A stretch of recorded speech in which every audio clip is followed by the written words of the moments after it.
wabarakatuh. Perkenalkan, nama saya Ega Ramadan dengan NIM 24172023 Prodi Ilmu Pemerintahan. Saya akan menjelaskan PPT saya berisi materi tentang unsur-unsur manajemen dan teori manajemen. Unsur-unsur manajemen terdiri 7. Yang pertama, manusia. Manusia adalah pelaku utama dalam manajemen. Mereka merencanakan,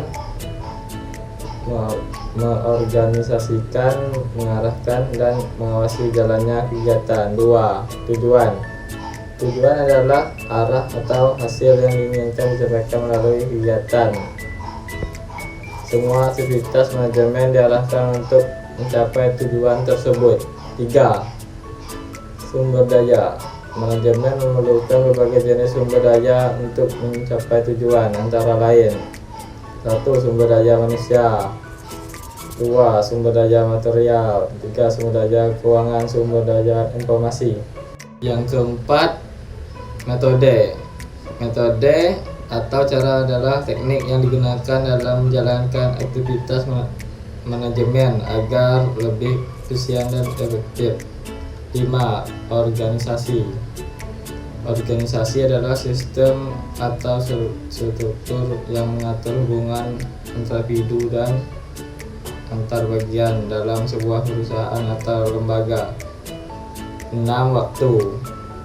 Pengolahan waktu sangat penting untuk memastikan aktivitas manajerial berlangsung sesuai dengan jadwal yang telah ditentukan. Yang ketujuh, pasar. Fungsi pasar penting untuk memasarkan barang-barang hasil produksi suatu kegiatan usaha. Pasar penting dikuasai demi kelangsungan proses kegiatan beda usaha dan industri. Manajemen, saya mengambil 4 teori. Yang pertama, manajemen ilmiah. Tokoh utama Frederick W. Taylor. Fokus meningkatkan efisiensi kerja melalui analisis tugas dan metode ilmiah. Konsep utama membanggakan metode kerja dan efisiensi melalui studi gerak dan waktu, membagikan pekerjaan secara adil antara manajer perencanaan dan pekerja eksekusi, memberikan insentif finansial berdasarkan produktivasi individu. Yang kedua, teori hubungan manusia. Tokoh Elton Mayo. Fokus hubungan sosial dan perhatian terhadap karyawan untuk meningkatkan produktivitas. Konsep utama hubungan untuk personal, mengaruhi kinerja karyawan, kepuasan kerja diperoleh melalui perhatian yang diberikan kepada karyawannya. Teori kontingensi. Tokoh utama Fred Fowler.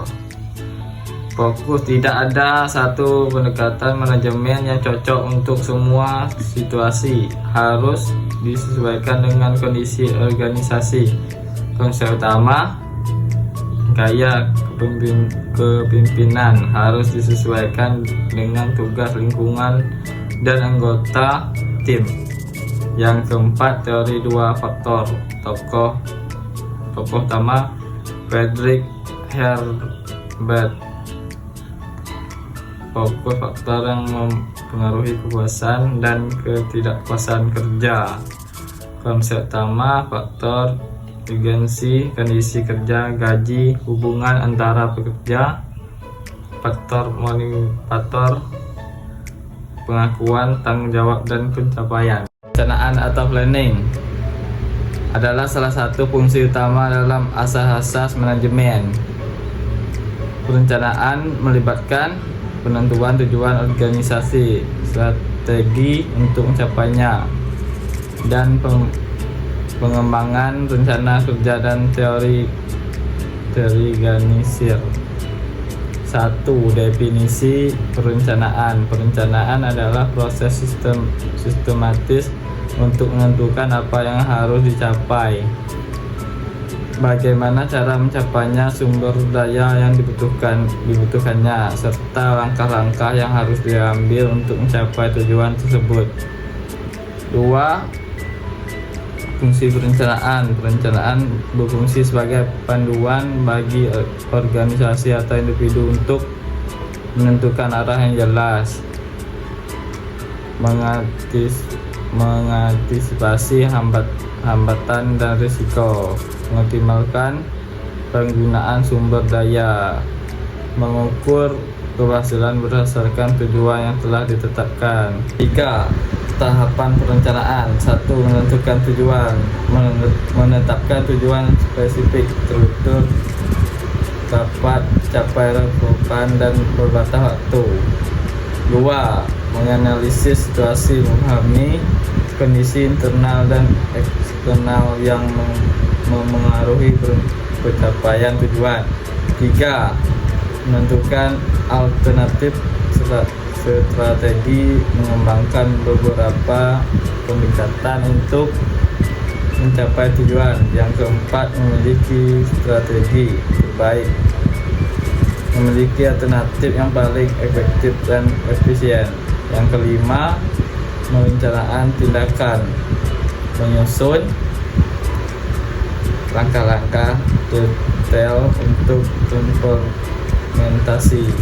Yang keenam, memonitor dan mengevaluasi perencanaan, mengawasi pelaksanaan rencana dan membuat penyesuaian jika diperlukan. Keempat, prinsip-prinsip perencanaan. Yang pertama, 1. Tujuan yang jelas. Rencana harus berdasarkan tujuan yang konkret dan dapat dipahami. Yang kedua, fleksibilitas. Rencana harus dapat menyesuaikan dengan perubahan lingkungan. Yang ketiga, komprehensif, mencakup semua aspek yang relevan dengan tujuan organisasi. Yang keempat, realistis, berbasis pada sumber daya dan kemampuan yang tersedia. Yang kelima, berorientasi pada waktu, memiliki batas waktu yang jelas untuk setiap langkah. 5. Jenis-jenis perencanaan. 1. Perencanaan strategis, fokus pada tujuan jangka panjang organisasi. 2.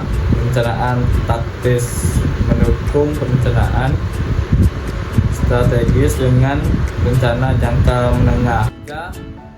Perencanaan operasional, rencana jangka pendek yang bersifat teknis dan spesifik.